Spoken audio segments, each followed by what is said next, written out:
যে খবরের দিকে নজর রাখবো, পাসপোর্ট জালিয়াতি কাণ্ডে এবার চাঞ্চল্যকর তথ্য।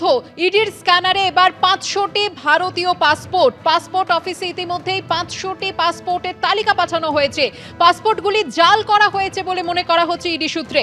সরাসরি চলে যাব আমাদের প্রতিনিধি প্রকাশ সিনহার কাছে। প্রকাশ, কি জানতে পারছো?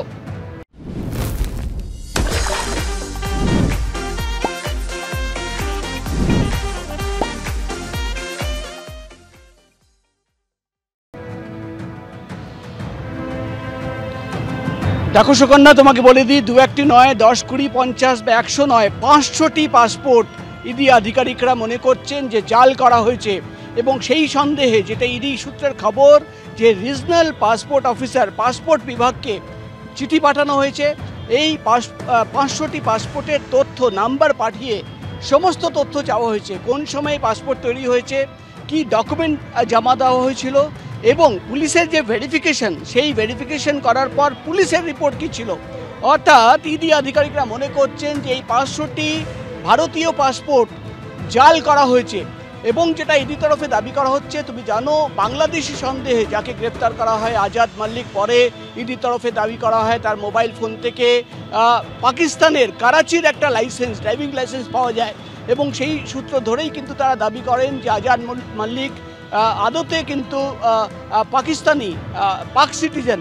এবং তারপরেই কিন্তু একাধিক তল্লাশি অভিযান চালানো হয় এবং সেখান থেকেই এই তথ্য উঠে আসছে। প্রথমে আমরা জানতে পেরেছিলাম যে 200টি পাসপোর্ট সন্দেহের মধ্যে রয়েছে।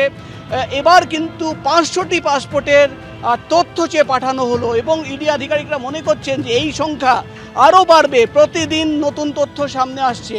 এবং যেটা ইডি তরফে জানানো হচ্ছে যে আজাদ মাল্লিক, যে মুহূর্তে তারা জানতে পারেন যে সে হচ্ছে পাক সিটিজেন, পাকিস্তানের নাগরিক, মিনিস্ট্রি অফ হোম অ্যাফেয়ার্সকে চিঠি পাঠানো হয়, ডিটেল রিপোর্ট পাঠানো হয় এবং তারপর থেকেই দফায় দফায় এনআইএ, আইবি এবং একাধিক তদন্তকারী সংস্থার আধিকারিকরা তারা সিজিও কমপ্লেক্সে পৌঁছে যাচ্ছেন এবং দফায় দফায় আজাদ মাল্লিককে জিজ্ঞাসাবাদ করা হচ্ছে।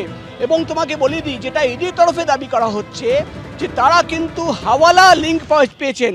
অর্থাৎ এই আজাদ মাল্লিক, যাকে পাকিস্তানের সিটিজেন বলা হচ্ছে এবং সে বাংলাদেশি হয়ে কয়েক বছর ধরে, প্রায় 12-14 বছর ধরে আমাদের রাজ্যে থাকছিল, তার মাধ্যমে, হাওয়ালার মাধ্যমে কিন্তু কোটি কোটি টাকা বাংলাদেশে একদিকে গেছে এবং সেখান থেকে কিন্তু টাকা চলে এসছে হাওয়ালার মাধ্যমে। এই টাকা কেন আনানো হয়েছিল, কাদের কাছে পৌঁছে গেল, কি উদ্দেশ্যে, একাধিক কোনো অ্যান্টি ন্যাশনাল লিঙ্ক রয়েছে কিনা, একাধিক প্রশ্ন রয়েছে, যেটা সামনে রেখে একদিকে যেমন জাল পাসপোর্ট, অন্যদিকে এই পাকিস্তানি কেন এই রাজ্যে বছরের পর বছর থাকছিল, সেটা নিয়ে কিন্তু তদন্ত শুরু করেছেন ইডি, এনআইএ এবং আইবির আধিকারিকরা।